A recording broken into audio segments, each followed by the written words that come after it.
नमस्कार, आपण पाहत आहात पुणे लाईव्ह न्यूज. पाहुयात आज दिवसभरातील ठळक घडामोडी. दुचाकीला ओव्हरटेक करताना अज्ञात वाहनाचा धक्का या दुचाकीला लागला. यामध्ये दुचाकी स्वाराचा मृत्यू झाला.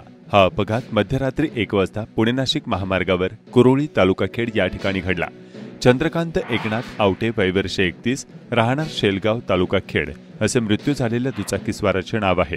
या प्रकरणी महाळुंगे MIDC पोलीस ठाण्यात गुन्हा दाखल करण्यात आला आहे.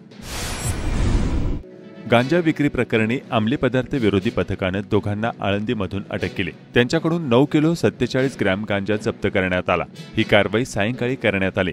देवेंद्र प्रमोद घाटोळे वय वर्ष 25, राहणार आळंदी, प्रसन्न मधुकर मुंगसे वय वर्ष 24, राहणार दिघे अशी अटक केलेल्या आरोपींची नावे आहेत. त्यांच्यासह विठ्ठल पवार, राहणार देहुगाव याच्या विरोधात गुन्हा दाखल करण्यात आला आहे. खेड तालुक्यात सुरू असलेल्या पावसाने जनजीवन विस्कळीत झाले असून खेड तालुक्यातील चासकमान व भामा आसखेड धरणातून सोमवारी 26 ऑगस्ट 2024 रोजी मोठा विसर्ग सुरू असल्याची माहिती धरण प्रशासनाकडून देण्यात आली. खेड तालुक्यात आज वरुण राजाने काही भागात थोडी विश्रांती घेतली, तरी पश्चिम भागात मात्र संततधार पावसाची हजेरी सुरू राहिल्यामुळे चासकमान धरणातील पाण्याचा विसर्ग 6470 क्युसेक्स वाढला होता. भामा आसखेड धरणातून सुरू असलेला पाण्याचा विसर्ग 6479 क्युसेक्सपर्यंत वाढवण्यात आला होता. खेड SD महामंडळाच्या गलथान कारभाराचा फटका प्रवाशांना बसतो आहे. राजगुरुनगर ते साबुर्डी ही सायंकाळी 5 वाजता सुटणारी SD बस MH14 BT 4166 पुढच्या बाजूचे टायर पंक्चर झालेली 1.5 तास उभी राहिली.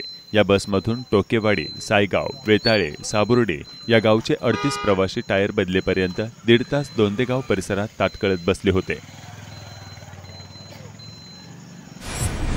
आदिवासी भागातील नायफड गावामध्ये अखिल भारतीय किसान सभेकडून हिरडा पीक झाडाच्या रोपांचे वाटप करण्यात आले.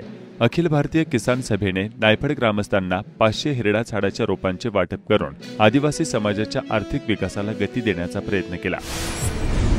सिंधुदुर्ग या ठिकाणी छत्रपती शिवाजी महाराजांचा पुतळा निकृष्ट दर्जाच्या कामामुळे कोसळला.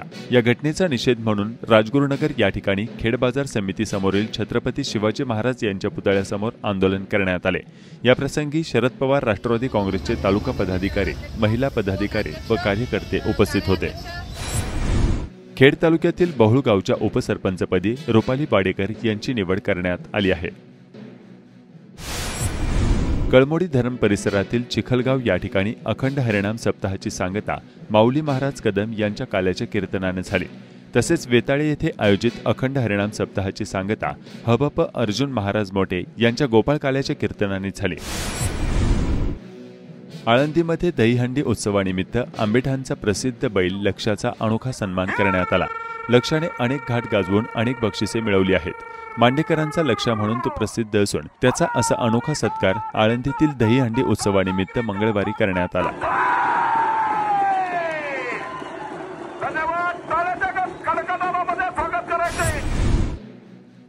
श्रीकृष्ण जन्माष्टमीचा सोहळा गावागावातून कुलदैवत मंदिरात साजरा करण्यात आला. भजन, कीर्तने, प्रवचन आदी कार्यक्रम संपन्न झाले. दहीहंडी उत्सवानिमित्त गावोगावी श्रीकृष्ण जन्माष्टमी आणि दहीहंडी उत्सवानिमित्त सामुदायिक अन्नदान प्रसादाचे वाटप करण्यात आले. खेड तालुक्यात माध्यमिक शाळांना दहीहंडी सणाची सुट्टी, तर प्राथमिक शाळा व महाविद्यालये सुरू होती. दहीहंडी सणाचा उत्सव शाळांतून साजरा करण्यात आला.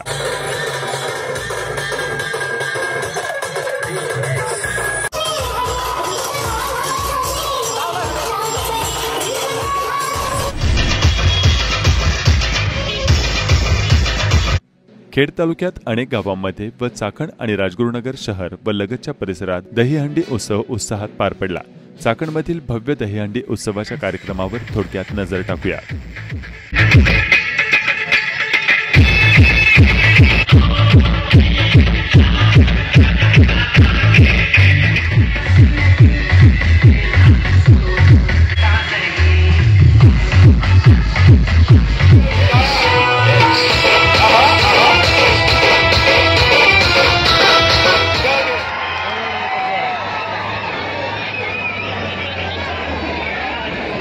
आता रॅम्प होणार, त्याची इच्छा आहे मालविकाने डान्स केला पाहिजे.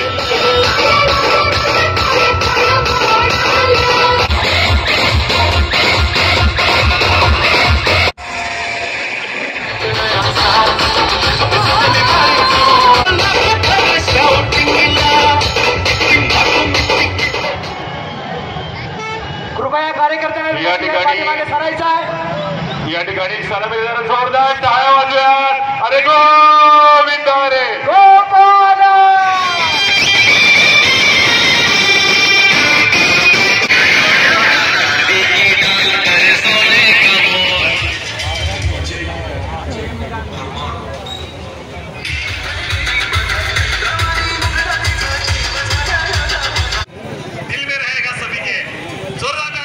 चौथा थर यशस्वीरित्या सलामी देतोय.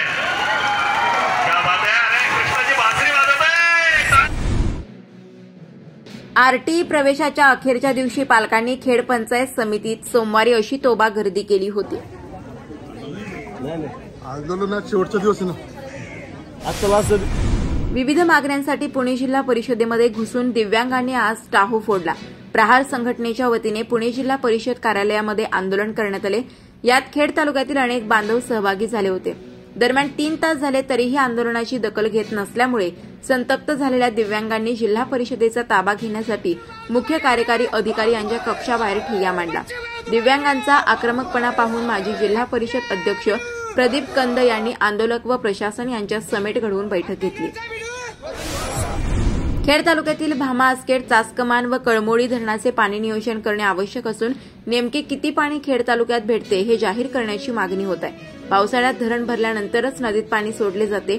मात्र प्रत्यक्षात दिवाळीनंतर भामा आसखेड धरणातून किती पाणी शेतीला हे जाहीर होणे गरजेचे असल्याचे नागरिक बोलत आहेत. नमस्कार, मी ॲडव्होकेट निलेश कडपाटील.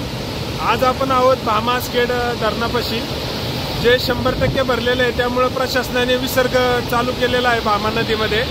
हे धरण आपल्या तालुक्याची शान आहे. चासकमान असेल, कळमुडी असेल, ही धरणं आपल्या तालुक्याला सुजलाम सुफलाम करतात. दुर्दैवाने भामा आसखेड धरणाचं पाणी मोठ्या प्रमाणावर आता बिगर सिंचनाकडे वळवल्याने तालुक्याला 12 महिने या धरणाचं पाणी पाहावयास भेटणार नाही. त्यामुळे पावसाळ्यामध्ये जे पाणी सोडतात तेवढंच पाणी आपल्याला आता या तालुक्याला, खेड तालुक्याला पाहायला भेटणार आहे. माझी विनंती आहे जनतेला की आता आपल्याला या धरणाचं पाणी काही अंशी तरी आपल्या तालुक्यातील भागाला न्याय देण्यासाठी म्हणून आरक्षित करण्यासाठी आपल्याला भांडावं लागणार आहे. आणि नुकताच आता चाकण नगरपालिकेची देखील 159 कोटीची या धरणाहून योजना चालू झालेली आहे. त्या योजनेला देखील आरक्षण झाल्यामुळे हे धरण पूर्णपणे आता 100% बिगर सिंचन आरक्षणातच गेलेलं आहे. यापुढील काळामध्ये दिवाळीनंतर या धरणातून एक टिपका देखील पाणी भामा नदी पात्रात सोडलं जाणार नाही. त्यामुळे माझी विनंती आहे की आता राहिलेलं धरणातील पाणी आणि आपलं जल नियोजन हे खेड तालुक्यासाठी अत्यंत महत्वाचं आहे आणि खेड तालुक्यातील जनता यासाठी आग्रही भूमिका घेईल अशी मी आशा बाळगतो आणि ही विनंती देखील करतो. चाकण नगरपरिषद नंतर राजगुरुनगर नगरपरिषद निष्काळजीपणा समोर आला असून स्वच्छ महाराष्ट्र अभियान नागरी 2.0 अंतर्गत प्राप्त गाड्या व यंत्रणा वापर अद्याप सुरू केलेला नाही.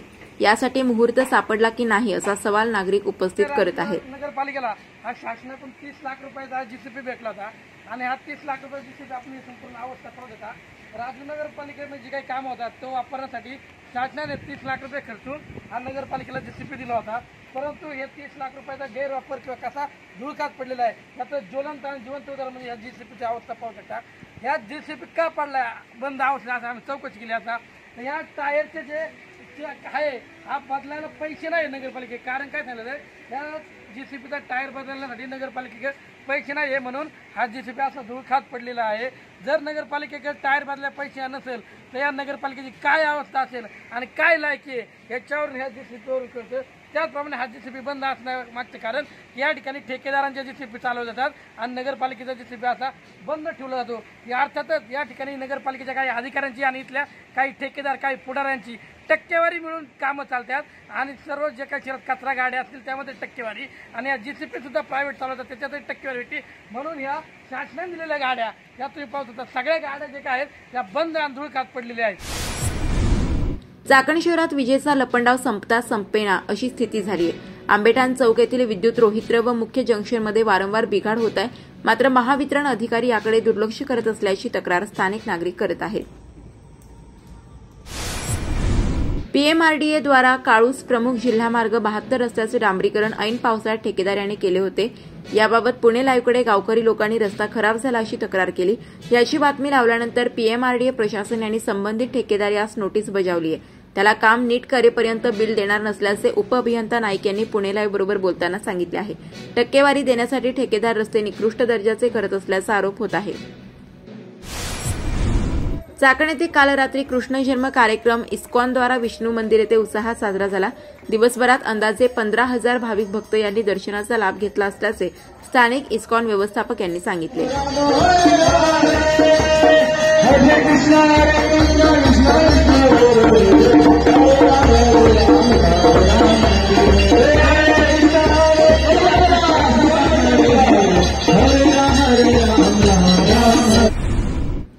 वैद्यकीय व्यवसायातील येणाऱ्या विविध कायदेशीर अडचणी संदर्भात आणि या व्यवसायांशी संबंधित सर्व कायदेविषयक बाबींचा विचार विनिमय करण्याकरिता चाकण डॉक्टर्स असोसिएशनच्या वतीने वाकी येथे 1 दिवसीय कार्यशाळा आयोजित करण्यात आली होती.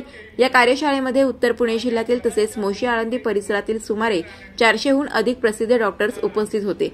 ही कार्यशाळा एकूण 9 सत्रात पार पडली. यावेळी विविध मान्यवरांनी मार्गदर्शन केले. कार्यशाळेच्या उद्घाटन प्रसंगी माजी मुख्यमंत्री तथा रत्नागिरी सिंधुदुर्गचे विद्यमान खासदार नारायण राणे उपस्थित होते, अशी माहिती चाकण डॉक्टर्स असोसिएशनकडून देण्यात आली. मी म्हणालो मी लीड आणि तो विषय कॅबिनेट आणि सभागृहात येईपर्यंत माझ्या घराच्या दोन्ही गेटवर पुढे राहणे हे आणि हे मी खाली आलो काय आज सभागृहात आहे. मला माहिती आहे मॅडम कार्यक्रम पत्रिका आहे, तुम्ही इथे का? नाही साहेब मी तुमच्या बरोबर नाही, तुमच्या गाडीने या. तिथे गेलो ऑफिसमध्ये माझ्या विधिमंडळाच्या गेलो. साहेब अरे वा ते क्रमाने येणार, मी सांगून का लगेच येणार. पण जो का कायदा पास झाला माझ्यामुळे नाही, यांच्यामुळे, त्यांच्या चुकाने किती एखाद्या विषयाला महत्व द्यायचं, सातत्य पाठलाग करायचा, योगदान द्यायचा, वेळ हे सगळं त्या या लोकांनी कुलकर्णीचं सगळ्यांनी दाखवलं आणि झालंय. ॲडविक हायटेक प्रायव्हेट लिमिटेड कंपनीच्या CSR निधीतून खेड तालुक्यातील शिरोली येथील जिल्हा परिषद शाळेला 40 लाख रुपयाच्या निधीतून 4 वर्गखोल्या उभारण्यात येऊन या वर्गखोल्यांचा लोकार्पण सोहळा पार पडला. नमस्कार, आपण पाहत आहात पुणे लाईव्ह न्यूज.